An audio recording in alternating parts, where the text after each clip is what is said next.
Ladies and gentlemen of this House, it is our duty, it is our obligation to keep track, mabantayan yung budget because education is the number one priority of the Republic of the Philippines. Iniwan na ng budget ng infrastructure. Highly questionable pa kasi yung mga releases ang malalaki.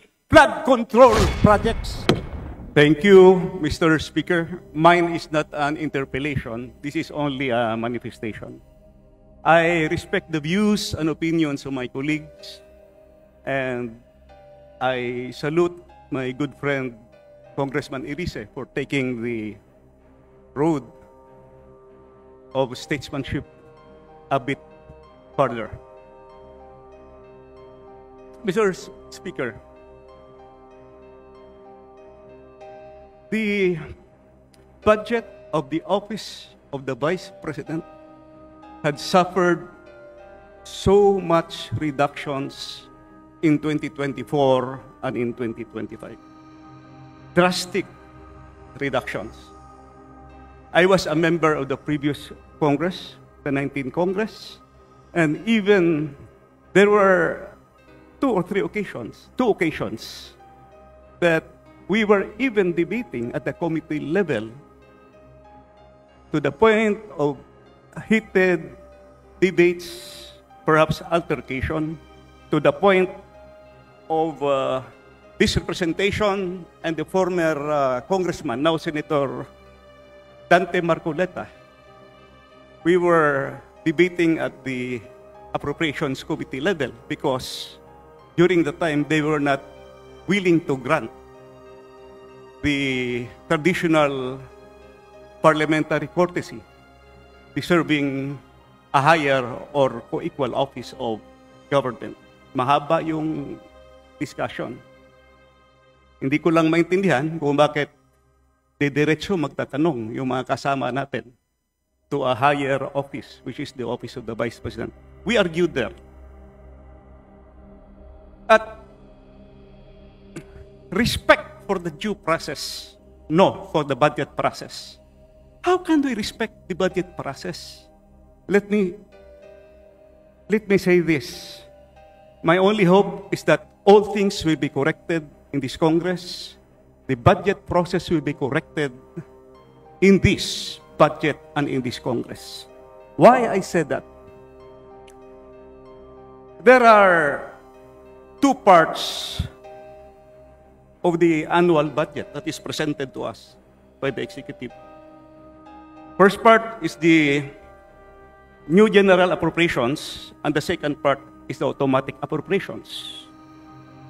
Yung automatic appropriations, hindi na natin yan pinag-uusapan dito because they are already covered by previous special laws debated by our predecessors. Pero in the 2025 budget, the automatic appropriations were mangled. Lumampas. May dagdag bawas. 14 special laws were amended.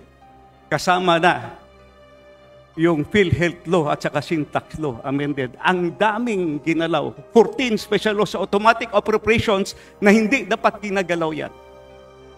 Pagdating sa new general appropriations, kaya nga tayo tinatawag na General Appropriations Act, New General Appropriations, yun yung ating didiscuss. What comprises the new general appropriations? The program funds and the unprogrammed funds. Program funds, 26 out of 27 departments were mangled beyond recognition. Isa lang ang hindi ginalaw, DBM. Bakit ang lakas ng DBM? 26 were mangled.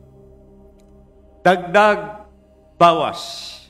At saka yung program appropriations nilipat and program including the foreign assisted projects. At saka yung fiscal space na naiwan, pinalitan ng mga priority pet projects na wala man lang sa National Development Plan ng ating Republika ng Pilipinas. Pet projects inserted. That's why in this rostrum, I said last August 4, the 2025 budget is the most corrupt budget ever passed by this Congress and perhaps by the entire Philippine history. Ginalaw, program appropriations, and program appropriations may ongoing releases pa. Alam niyo kung anong worry ko? For us, legislators, even the executive, must consider that the number one priority of the Constitution says that education will be given the priority and the highest budget year per year. Sa 2025 budget, nahabol ng DPWH ang total infrastructure budget. Kahit ano pang sasabihin nila at binago yung composition, still malaki pa rin ang infrastructure budget kaysa education sector.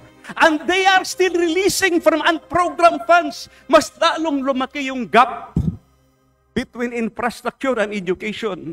Ladies and gentlemen of this House, it is our duty, it is our obligation to keep track, mabantayan yung budget because education is the number one priority of the Republic of the Philippines. Iniwan na ng budget ng infrastructure. Highly questionable pa kasi yung mga releases ang malalaki. Flood control projects.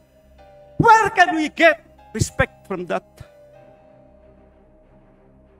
Ladies and gentlemen of this House, my personal, yes, OBP, what I am saying is the budget process. How will we get respect? That's why the chairman, Madam, the Appropriations Committee, this Congress have a very big role to perform, to correct the image, to correct the impression. We must be able to come up with an honest-to-goodness budget for 2025.